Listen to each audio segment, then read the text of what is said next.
It is the most desolate place on Earth.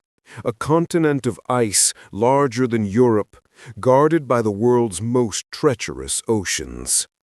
For centuries, we have been told that Antarctica is a barren wasteland, a graveyard of snow where no civilization has ever trodden. But what if the ice is hiding something? What if the official history is a lie?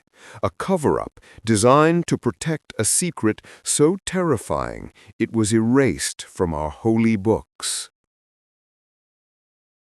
In 1947, Admiral Richard E. Byrd led 4,000 troops to the South Pole.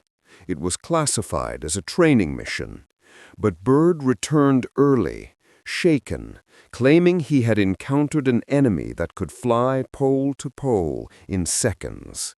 He spoke of a land beyond the ice, a land that shouldn't exist. Byrd took his secrets to the grave. But thousands of years before him, another man claimed to have visited this place, a man whose writings were banned from the Bible. His name was Enoch, and he didn't call it Antarctica. He called it the prison of the angels. To understand the end of the world, we must go back to the beginning. The Book of Enoch, a text discovered among the Dead Sea Scrolls, tells a story that Genesis only hints at. It describes a time when the Watchers, angelic beings tasked with observing humanity, grew covetous.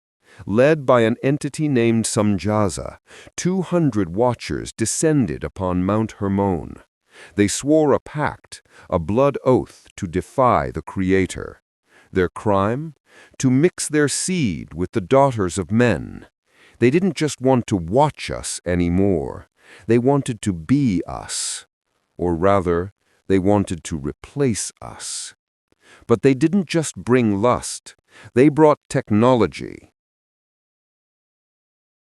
The angel Azazel taught men to make swords and shields and breastplates. He taught them the art of war.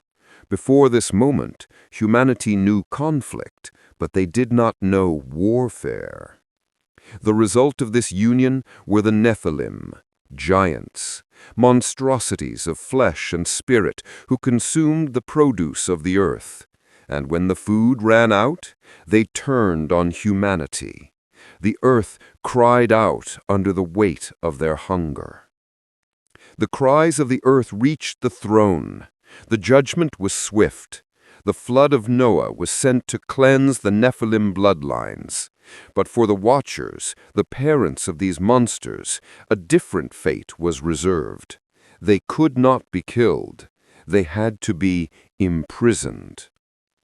Enoch writes that the archangel Raphael was commanded to bind Azazel hand and foot and cast him into the darkness, and make an opening in the desert which is in Dudael, and cast him therein. Dudael is often translated as a place in the east, but Enoch's description of his journey to visit these prisons matches only one place on earth. He writes, "I went towards the south, and it was burning day and night." Burning day and night, a phenomenon that only occurs at the poles, the midnight sun. He describes 7 mountains of precious stones. Could these be the Sentinel Range, the highest peaks in Antarctica? Is it possible that the desert Azazel was cast into wasn't a desert of sand, but a desert of ice? Maps tell secrets. The Piri Reis map of 1513 shows the coast of Antarctica with shocking accuracy, 300 years before it was officially discovered. But stranger still, it shows it without ice. Sonar surveys in the 20th century confirmed the coastline under the ice matches the map. This suggests that someone or something was mapping this continent in deep antiquity, before the Big Freeze. Which brings us back to Admiral Byrd. His alleged secret diary describes entering a hollow area beyond the pole, a place with lush vegetation, extinct animals, and a crystal city. Byrd claimed he was intercepted by flying craft marked with strange symbols. He was taken to meet the Master. Was this Master a surviving watcher, a guardian of the ancient technology Azazel taught to man? They warned him about nuclear weapons. Why would they care? Unless they are still here, living beneath our feet. The Book of Enoch prophesies that the Watchers will be bound for 70 generations. Scholars have calculated the timelines. If the count begins at the time of Enoch, the 70 generations are up.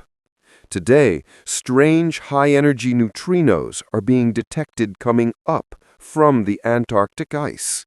Physics says this shouldn't happen. The ice shelves are melting, revealing landscapes hidden for millennia.